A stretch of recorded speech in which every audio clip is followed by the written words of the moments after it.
ابھی میں کلاس کے لیے آ رہی تھی تو تھوڑی دیر پہلے کسی کا فون آیا. ہمارے پچھلے انگلش بیچ میں ایک بچی پڑھتی تھی مریم، تو ان کے والد کا پچھلے جمعہ کو انتقال ہوا. تو ان کی والدہ نے کوئی مسئلہ پوچھنا تھا، تو کہنے لگی کہ میرے شوہر بس میڈیسن پر تو تھے ہی، لیکن نارمل اپنے کام کاج کرتے تھے، اور جمعے کی صبح کو اٹھے ہیں اور انہیں تھوڑی تکلیف ہوئی ہے، بخار سا ہے. مسجد میں گئے ہیں، اشراق پڑھ کر ہی واپس لوٹے ہیں، آ کر تھوڑا ناشتہ کیا، پھر تھوڑا آرام کیا ہے، پھر اٹھے ہیں تو بخار اور ہو گیا تھا. پھر اس کے بعد وہ کہتے ہیں کہ کچھ کام ہے گھر کے، میں وہ کر لوں. تو ہم نے منع کیا کہ کام ہو جائیں گے، آپ آرام کریں. کہنے لگے میں دوا کھا کے چلا جاتا ہوں. سارے کام کاج ختم کیے، واپس آئے ہیں اور پھر بخار اور زیادہ ہو گیا. بہرحال جمعے کی نماز کا وقت ہوا ہے اور اتنے میں دوسرے بہن بھائی بھی آ گئے ہیں کہ آپ کو ہاسپٹل لے کے چلتے ہیں. کہتے انہوں نے اتنی ضد کی کہ مجھے پہلے جمعہ پڑھنا ہے، بعد میں ہاسپٹل جاؤں گا.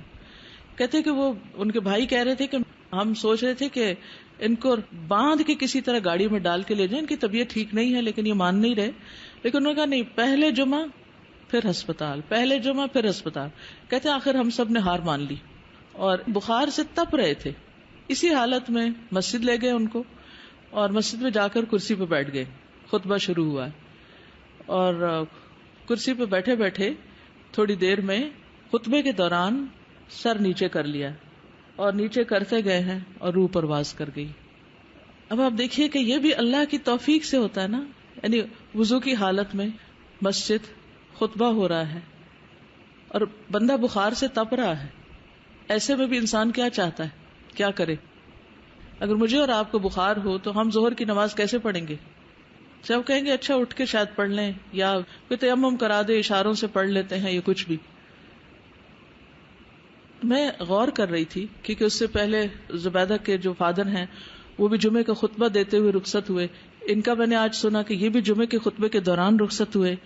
تو میں سوچ رہی تھی کہ وہ کون لوگ ہوتے ہیں جن کو مسجد میں موت آتی ہے، وہ کون لوگ ہوتے ہیں جن کو جمعے کے دوران وفات آتی ہے؟ کون ہوتے ہیں یہ؟ ایسے ہی یعنی وہ کہیں ادھر ادھر جا رہے تھے، اچانک ان کو خیال آ گیا مسجد میں چلے جائیں، اور نہیں، جن کو مسجد سے محبت ہوتی، جو مسجد ہی نہ جائیں، جو جماعت سے نماز ہی نہ پڑھیں، جو جمعہ تک پڑھنا گوارا نہ کریں، اس میں بھی سستی کریں، آخری وقت میں جا کے بس جماعت میں شریک ہو جائیں، خطبہ بھی نہ سنیں. اچھے بھلے صحت مند ہوتے ہوئے کیا ان کے مقدر میں یہ خوش قسمتیاں ہوتی؟ زندگی تو جتنی لکھی ہے اتنی ہی ہے، اس کو بڑھا کوئی نہیں سکتا. لیکن یہ کتنی بڑی خوش قسمتی کی بات ہے. اس قدر حوصلے میں تھی وہ کہتی ہے کہ ہمارے دل کو اتنا اطمینان اور اتنا سکون ہے کہ ہم نے انہیں مسجد ہی جانے دیا اور ہسپتال نہیں لے کر گئے، کیونکہ زندگی تو اتنی تھی. اگر ہسپتال بھی لے جاتے تو کیا ہوتا؟ جو وقت لکھا تھا اسی پہ ہی جانا تھا نا. تو ہم سب کو بھی عام حالات میں تو ٹھیک ہے، ہم جیسی بھی کوشش کرتے ہیں، لیکن غیر معمولی حالات میں ہم سب کچھ نہ کچھ کوتاہی کر جاتے ہیں.